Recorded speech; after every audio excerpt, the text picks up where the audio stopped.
Welcome to Wealth Wisdom.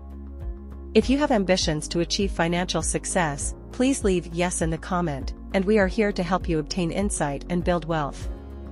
The book we are going to share today is Young Money by Kevin Roose. Wall Street hiring is aggressive and begins at college. Scoring a job on Wall Street seems like a rare honor. But in fact, companies on Wall Street are as eager to hire a smart young person right out of college as graduates are to make it to Wall Street. Wall Street firms begin their search early to ensure they get only the best graduates, and that means bagging them before they've finished their degrees. Well, before other fields even consider setting up interviews, Wall Street firms start pursuing young minds on university campuses. As early as the fall of their senior year, most Wall Street firms inform student applicants about job openings. Take a look at the statistics. The majority of Ivy League graduates who have job offers prior to graduation are going into the financial sector.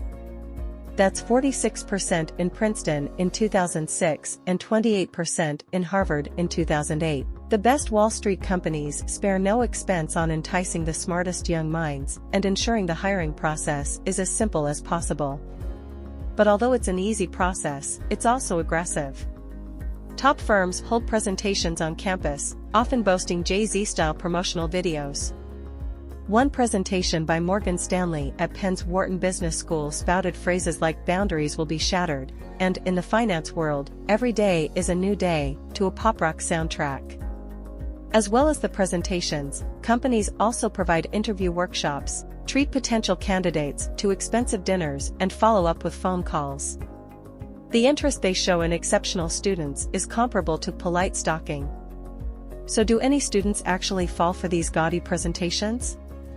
You'd be surprised. Before we continue, if you are interested in this topic, please consider subscribe and give us a thumb up. Let's continue. Most people end up at Wall Street because they're unsure what else to do with their lives. When we think of Wall Street, we think of finance, right? Of course, but it's not essential to have a background in finance in order to work there. All Wall Street firms want to hire students from the best schools, period. Wall Street firms look specifically to Ivy League colleges such as Harvard, Penn, and Brown when they're hiring. This means all students there are very well positioned to land a job on Wall Street, even if they're an arts major. There are some exceptions, however. Young analyst J.P. Murray, some names in these chapters have been made up to protect interviewees' anonymity, was one of the few recruits to Credit Suisse who came from a regular college rather than an Ivy League school. So what is the main attraction of Wall Street for students? Sometimes it's simply because it's the easiest thing to do when they graduate. Wall Street recruitment begins with a two-and-out plan, meaning that graduates are hired as analysts for only 2 years at first. Because the pay is so alluring, and because students often graduate with massive debts, heading to Wall Street seems like a pretty grand idea. After all, 2 years' work seems like a fairly good trade-off for paying your loans and gaining valuable business skills. A lot of students think this way, and this results in a class of accidental financiers who spurn the threadbare job market and snap up an early offer, convincing themselves it's just for 2 years. So, picture yourself with $100,000 in student debt and add to that the uncertainty of what to do with your life after you graduate. Of course, Wall Street is going to seem appealing, even if finance isn't exactly your passion. It does seem tempting, but the following chapters will reveal some pretty heartbreaking stories from young financiers. The working conditions for new analysts on Wall Street are shocking. Alright, so you've gotten yourself an enviable spot on Wall Street. Or so you thought. Now let's see exactly what that entails. A first-year analyst on Wall Street will typically work themselves to the bone. They are known to clock up 100 hours of work a week, meaning 16-hour weekdays and 10 hours on Saturdays and Sundays. If you add commuting times on top of this, you wouldn't be the only one wondering how they even find time to sleep. For the majority of analysts, the hardest thing about the long hours is that they need to be constantly available. They might find the odd hour to sit around, but they are also expected to jump into action and start collecting information for the next project at 3 a.m. or on Christmas morning if necessary. They basically work nonstop, even if their actual working time is only 16 hours per day. Ricardo Hernandez, an analyst at J.P. Morgan, sometimes works what is known as the banker 9 to 5, starting at 9 o'clock one morning and finishing at 5 o'clock the following morning, for weeks at a time. In case the long work hours weren't a big enough drawback, the way young analysts are treated by bosses is also appalling. Most first-year analysts are dealt with unfairly by their superiors. Every time you put a foot wrong, expect to be yelled at for it. The reason? It's always been like that. What if you perform well? Then you can enjoy your annual bonus, but forget about encouragement and support. When Bank of America Merrill Lynch analyst Chelsea Ball made a mistake with a newsletter she was supposed to compile, none of her bosses stood up for her. Even though they had access to the information and could have spotted the error easily, they chastised her for adding confidential information which she couldn't have known was confidential. Most people who go to Wall Street sacrifice their personal lives and their health. When you're a Wall Street analyst subjected to massive daily pressure while putting in 100 hours a week, the consequences are serious. What usually ends up happening is that most young analysts barely have a personal life. Seeing how little time he had for her, the girlfriend of Derek Havens, an analyst at Wells Fargo, eventually proposed an ultimatum: the job or the relationship. While she understood the long hours and the constant need to be on call, Derek chose work over a romantic dinner one too many times. Yet, faced with the ultimatum, Derek chose work and threw away a 4-year relationship. There are a few factors that keep analysts at Wall Street cocooned in their office buildings. Some firms have in-house gyms, coffee shops, and even barbers. This way, bosses limit the contact employees have with the outside world.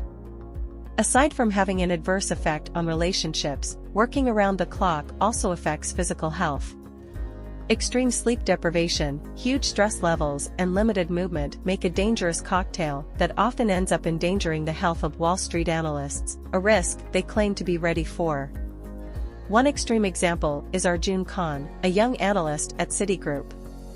Arjun was diagnosed with Goodpasture syndrome, an autoimmune disease that causes organs to collapse. It's not likely that the disease itself was directly caused by his work, but Arjun's lifestyle habits, such as never exercising, staying up all night and partying with colleagues, likely exacerbated his condition and finally landed him in the hospital.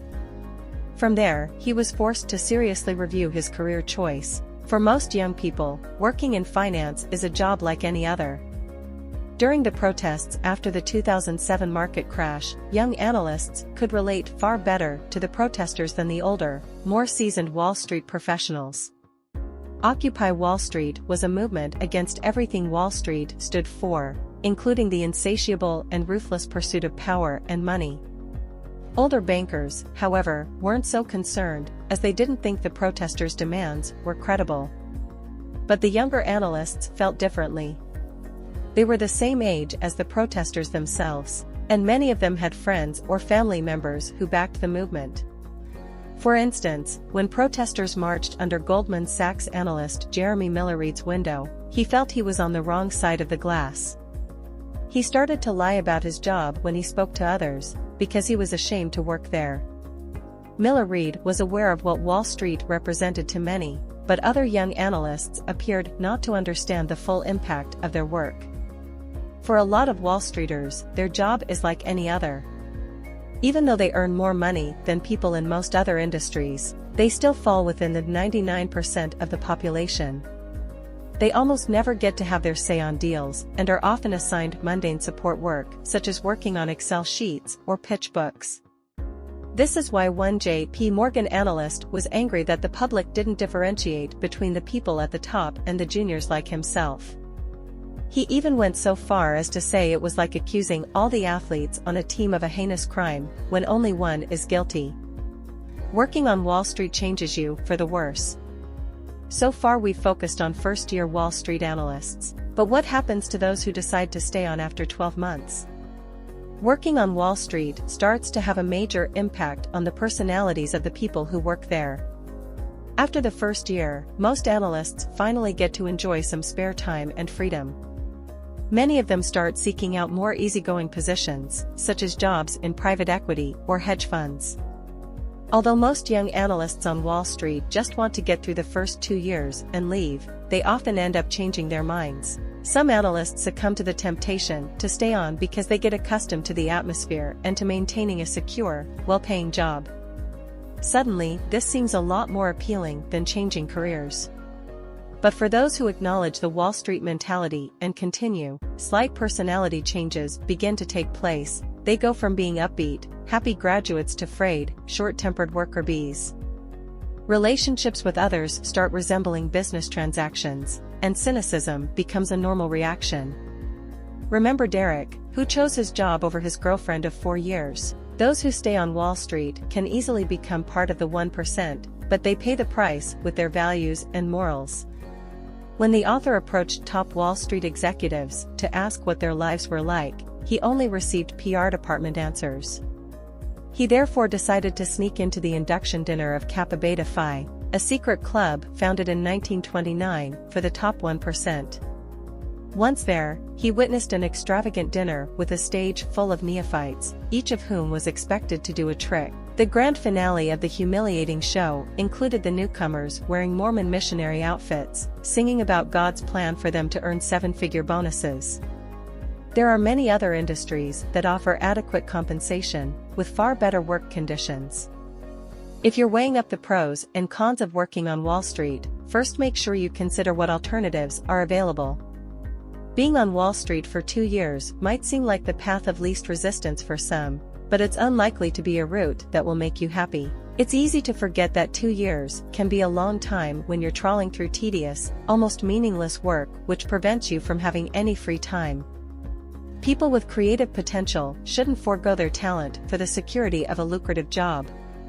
Society pays a big price when individual talent and creativity are squandered. Jeremy Miller Reed, the Goldman Sachs analyst, eventually had an epiphany and decided to leave Wall Street in order to start his own company. He announced this with a Facebook status update reading, "The nightmare is over." Miller Reed understood that Wall Street's monetary compensation was ultimately not worth it. So how much do young analysts receive for selling their soul? The figure might sound impressive before you understand the sacrifices they make for it. Most analysts on Wall Street earn a base salary of about $70,000 per year, topped with a yearly bonus of between $20,000 and $90,000. Clearly these are salaries not to be sniffed at, even with a bonus of only $30,000. This places the analysts among the top earners in the country. However, when you take into consideration the number of hours they work, this sum turns out to be rather underwhelming. One analyst took into account his overtime and what this would amount to as an hourly wage. The result was around $16. Not exactly worth toiling away for 100 hours per week. Finally, let's take a look at the future of Wall Street and its analysts. Since the crash and the protests that followed, potential recruits have become cautious. The 2007 financial crisis had a massive impact on Wall Street and on the desires of graduates to sign up. A number of regulations were introduced for financial institutions, and there was a drastic fall in profits. This in turn led to a shakeup involving layoffs and diminished bonuses. All of a sudden, a position on Wall Street was no longer a secure option for talented college graduates. A 2-year contract couldn't be guaranteed and bonuses shrank, so the money no longer compensated for the sacrifices junior analysts were expected to make. The public protests against Wall Street also affected young people's opinions of it. After Occupy Wall Street, many college students began to see the industry very differently. Students began blogs and wrote articles in college papers in order to dissuade their peers from being lured into working there. Their efforts were successful. The percentage of Harvard graduates who took jobs in finance after their diplomas dropped from 28% in 2008 to 17% in 2011. Not put off yet? While a job on Wall Street doesn't make you evil, and no one can say that it should be forbidden, you should always ask yourself first if finance is your real passion. Because if not, you'll find the costs of working there far outweigh the benefits. That's the end of today's sharing. If you like our content, please give us a thumb up and share it with your friends. See you next time.